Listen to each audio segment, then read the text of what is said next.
Com 33% dos votos, o ex-juiz Sérgio Moro foi eleito senador pelo Paraná. Paulo Martins, do PL, terminou a corrida em segundo e Álvaro Dias, do Podemos, em terceiro. O candidato do União Brasil recebeu 1.953.259 votos válidos e conquistou a única cadeira do Senado que estava em disputa nessas eleições. Com essa totalidade, Sérgio Moro conseguiu 33,5% dos votos. O ex-juiz superou Paulo Martins, do PL, que era apoiado pelo presidente Jair Bolsonaro e pelo governador Ratinho Júnior, e também superou Álvaro Dias, do Podemos, que buscava a reeleição para o cargo. Nascido em Maringá, Moro é graduado em Direito, chegou a atuar como professor universitário na UFPR.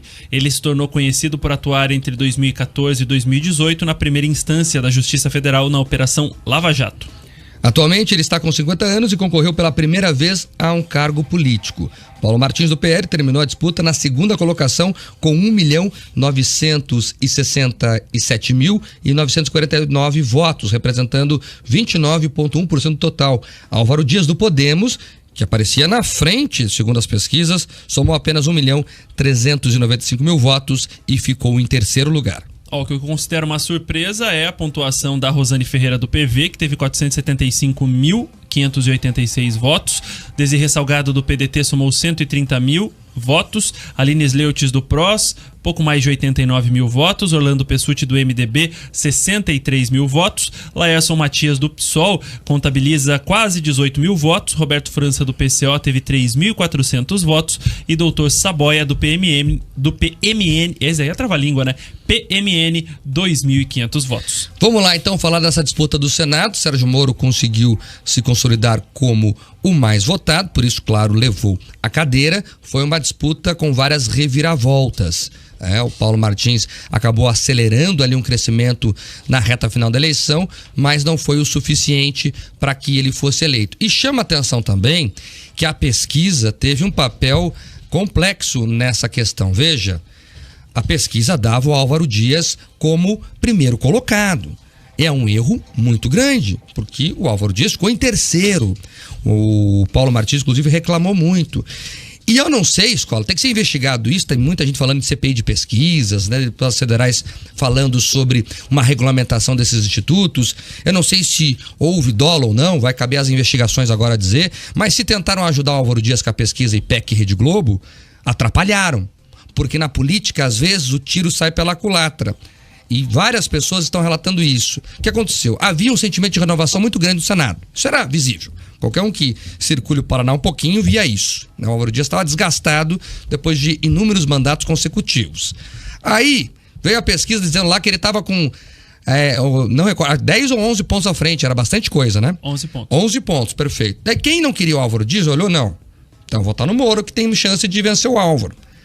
E mais do que isso, os petistas, que tinham sim uma simpatia com o Álvaro Dias para não deixar o Moro da Lava Jato se eleger, já que o Álvaro já está eleito, eu vou votar no meu voto raiz. E votou na Rosane. Você comentou, inclusive, que a Rosane chamou atenção, que ela foi bem. Ela nem aparecia nas pesquisas, inclusive. O Álvaro perdeu o voto em 2 lugares. Da esquerda, que votava nele de uma forma útil, digamos assim, e de quem não queria ele, né? E descarregou no Moro para que isso acontecesse. O Paulo Martins, inclusive, na escola, ficou bem revoltado aqui, ó.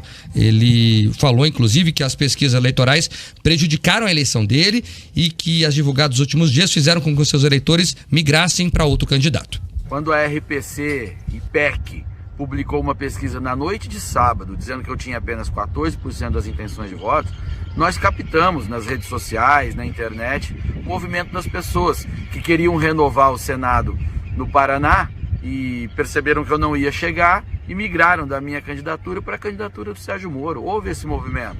Então há uma distorção direta causada por pesquisas eleitorais. As anteriores já vinham me prejudicando, né? Porque vai tirando o engajamento.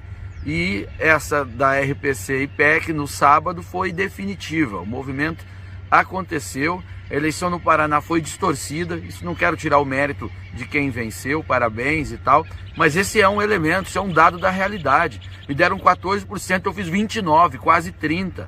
É revoltante. Distorceram as eleições. Isso sim é um ataque à democracia. Tá aí a revolta do Paulo Martins, candidato ao Senado, que ficou na segunda colocação. A assessoria de imprensa do ex-juiz Sérgio Moro informou que, devido à agenda do agora senador eleito, não seria possível que hoje ele atendesse à Jovem Pan. Álvaro Dias também não retornou aos nossos contatos até o momento. O sociólogo Arilton Freres, diretor do Instituto Opinião, falou sobre o assunto. Segundo ele, o que contribui para essa diferença entre os que as pesquisas indicam e o pleito na prática é a grande quantidade de eleitores indecisos. O negócio do Senado, por exemplo, no Paraná, a gente percebeu a semana inteira um crescimento nos trackings internos, um crescimento forte do Paulo Martins, mas tinha 20% de indeciso. Aí vai os institutos de pesquisa, eu falei isso para a Jovem Pan hoje de manhã. Vai os institutos de pesquisa e até mesmo os veículos e fala votos válidos. Nós não fazemos votos válidos igual é feito na urna, porque nós temos o indeciso, que a gente exclui para fazer uma projeção. Não é igual, porque o indeciso vai votar em alguém. Aí se os 20% desses indecisos decidiram votar no Sérgio Moro, que acho que nem foi isso, foi mais no Paulo Martins, muda completamente o resultado. Né? O primeiro vira terceiro, terceiro... Mas existem caminhos metodológicos para tentar reduzir o impacto dos indecisos na pesquisa? Muito pouco. O indeciso é um problema técnico que não tem como você... Só acho que os veículos deveriam informar. Ainda temos 20% de eleitores indecisos que podem interferir diretamente no resultado das urnas. Seria uma forma de proteger os institutos de pesquisa. Olha, então tá aí essa discussão, mas vamos convir aqui, né? Vamos combinar aqui. O que a imprensa faz é pegar os números divulgados pelos institutos e publicar. Então, se há algum problema, não é na imprensa. A imprensa tem vários problemas. Inclusive, a gente denuncia alguns deles aqui. Agora, dizer que a culpa da imprensa, os números que os institutos entregam para a sociedade, aí não dá. Tem que ser investigada essa questão. É importante que isso seja revisto, até porque o eleitor não pode ficar refém de ferramentas que atrapalham a escolha dele. Então, é importante que isso seja verificado e seja melhor regulado. Reforço. Eu sou um cara que sou contra o Estado ficar regulando a vida das pessoas e a vida do mercado.